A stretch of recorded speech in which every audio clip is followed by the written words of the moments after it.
Why are farmers everywhere talking about this specific breed of cattle? Most ranchers think success means buying proven genetics, the breeds everyone else uses, and pushing for size and growth. But this breed was built around a completely different principle. A principle that works whether you're in Alabama or even Canada. We hosted the 2025 South Pole Field Day at Heifer Ranch, where over 500 farmers came to learn about this principle. I sat down with the 3 biggest names in the space to get answers. The founder, who created this breed from scratch when nothing else worked on his land.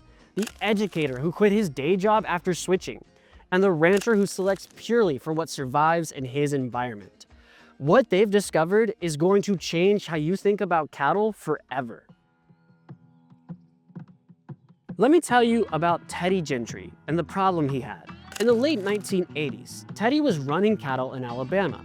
He had land covered in fescue, a common grass across the South and Midwest, and his cattle were suffering. Typical English cattle, Hereford and Angus, first of all, didn't like our grass. This fescue it gets toxic when hot weather comes along. Unless they're able to eliminate that heat, they suffer from it. You know, the only choice we had was Brahma cross cattle, and the toughness gene came into play in the tenderness quality of the meat. Think about what Teddy just said. He loved cattle. He had land. He was doing everything right according to conventional wisdom. And it wasn't working. So he had a choice.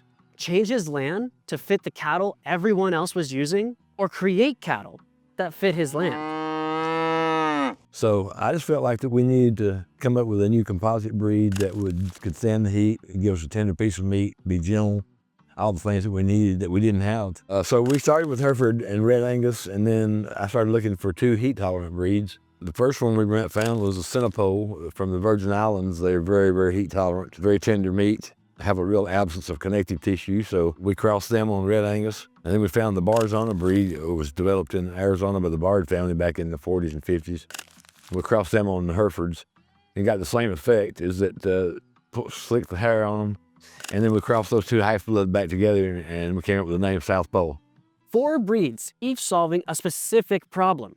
Hereford and Red Angus for the docility and the meat quality he wanted. Centipole for heat tolerance for Alabama summers. And Barzana, the slick coat that sheds heat. What started as a heat-tolerant animal that would give us a tender piece of meat off of grass, but it actually developed into a maternal breed. And fertility and longevity is our 2 main objectives for what we're trying to do with the South Pole. Notice what happened. Teddy started trying to solve a heat problem, but in the process, he discovered something bigger. When you select cattle for your specific environment, fertility and longevity naturally improve because the cattle aren't fighting their environment anymore. They serve a real purpose. They're not just a pretty cow or something you take a picture with. They're real blue-collar cows, I call them. They're out here working and making a living off of grass. So that's the origin. Not a breed created in a lab or for a show ring, but a breed created by a rancher who was desperate for cattle that fit their land, their grass, and their reality. The question is, did it actually work? Let me introduce you to Greg Judy. He's one of the most well-known grazing educators in the country.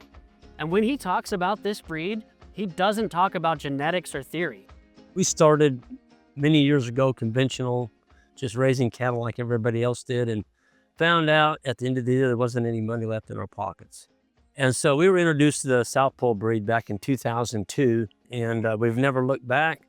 It allowed me to quit my job in town once we started actually making money with our cow herd. If you have a cow herd, it should work for you. You shouldn't be working in town to support your cow herd. And that's the beautiful thing about the South Pole breed is they're 100% grass-fed. They don't need grain. They don't need any of this supplement. So why does this work? Here's a question that'll make you think. Would you rather have 1 cow that weighs 1,500 pounds or 2 cows that weigh 750 pounds each? Here's what Teddy showed me. The bigger the cows, the longer it takes them to breed back because they got more maintenance. They got to maintenance their body, plus get enough energy to start cycling again and raise the calf and breed back. And so if they're too big, it really takes away from the efficiency of the cattle. Luke, it's not profit per calf, it's profit per acre. You want to raise as much beef as you can on each acre. Well, you can do that when you get the cow size down. Everybody's got cows too darn big. They look like elephants. and they don't breed back. They can't get enough protein and they can't get enough energy to stay fat. They don't cycle. They just don't cycle back. Well, now you got an open cow. She doesn't have a calf in her. What are you going to do with her? You going to winter her? You going to feed her hay all winter? She doesn't have a calf in her? That's a real good way to go broke. Just remember this. You're a solar collector. That's what you're doing. You're in the solar energy business. The plant catches the energy from the sun. The cow comes along and eats a blade of grass. And guess what? She gives you a calf out of that. For every grass blade that you can trample on the ground with an animal hoof, you get 2 back. If you give me $1 to put in the bank, and at the end of the year I gave you $1 back, plus you still had your original $1 invested, that's what cattle are doing. It's 100% return. So to break it down, the average US cow raises about 4.5 cows in her lifetime and is probably gone by age 10. The South Pole cow can raise 8 to 10 calves in her lifetime and can go from 15 to 20 years. Okay, so we've got efficiency, we've got economics, we've got real farmers making real money. But here's where it gets really interesting. What if I told you there's one trait that predicts meat tenderness better than anything else? And according to Teddy, it has nothing to do with genetics, feed, or even age. For decades, the beef industry has focused on marbling, feed rations, and finishing systems, but there's a factor most people completely miss. We need something in the South that would be easy to handle, and that means gentle.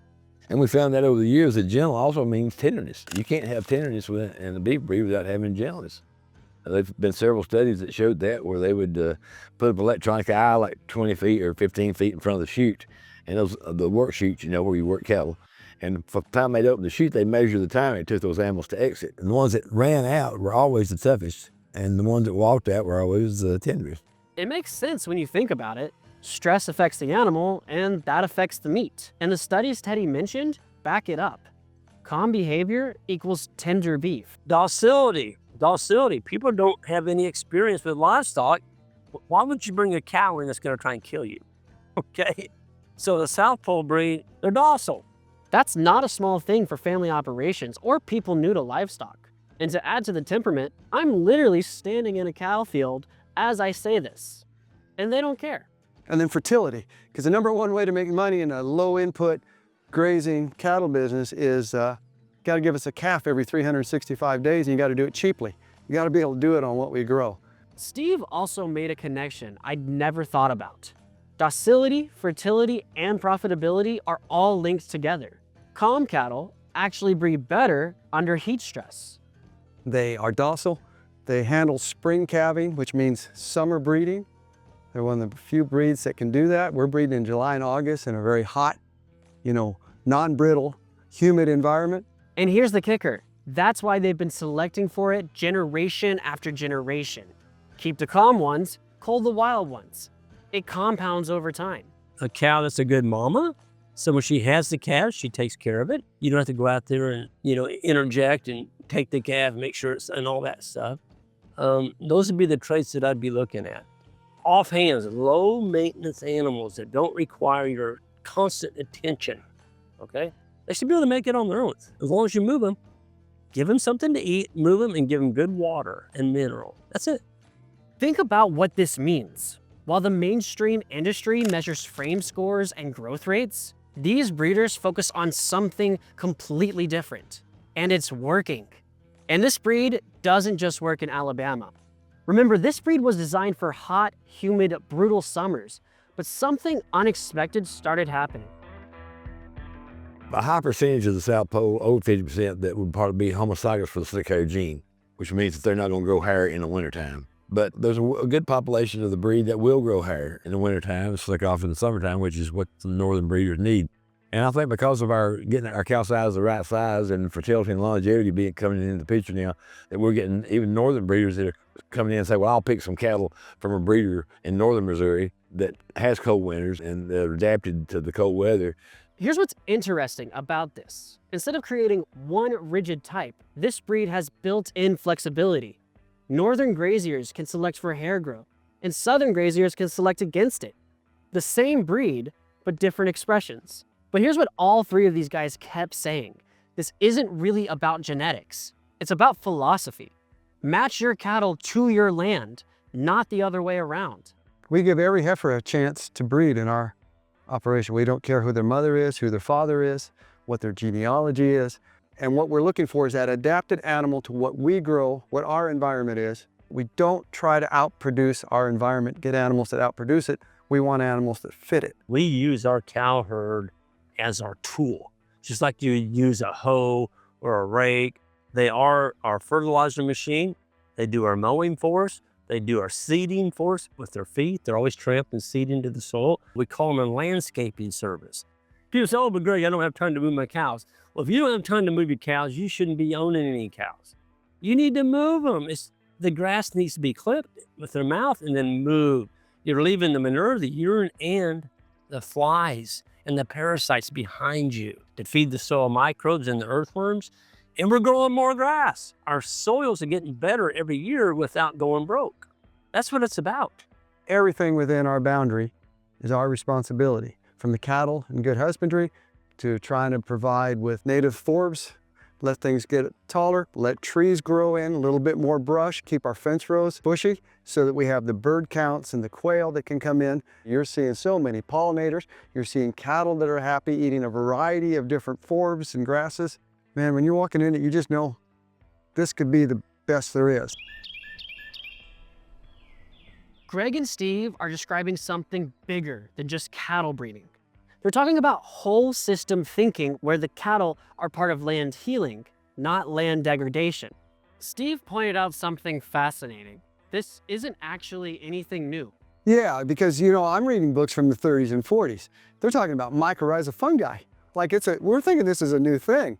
A windbreak will slow down wind and reduce wind damage, and fields can be still further protected against both wind and water damage by cover crops like winter rye or crimson clover. But then when the nitrogen revolution, nitrogen fertilizer came after the war, we started producing nitrogen fertilizer. All the things we had learned back in the 30s and 40s and 50s, it's like we just walked away from it.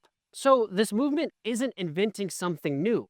It's rediscovering what worked before industrial agriculture told us to do it differently. Over 500 farmers showed up to this field day. And look at who's here.